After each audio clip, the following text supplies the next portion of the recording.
14व्या अध्यायात श्री विष्णुबुवा स्वामींची पूजा आणि उपासना कशी करावी याचे मार्गदर्शन करतात. ते सांगतात, प्रातःकाळी उठून स्वामी महाराजांचे नामस्मरण करावे, त्यामुळे मन शुद्ध होतं. प्रातःकर्म आटोपल्यानंतर आसनावर बसून स्वामींचे स्मरण करून विधियुक्त पूजेला सुरुवात करावी.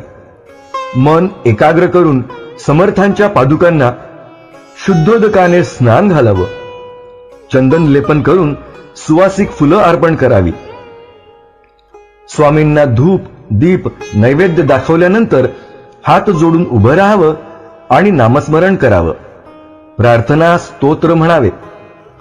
उपोषणासंबंधी विष्णुबुवा म्हणतात, दर गुरुवारी उपोषण करून स्वामींची विधियुक्त पूजा केली की बुद्धी वाढते आणि त्रिदोष नष्ट होतात आणि चांगले अनुभव गाठीशी येतात.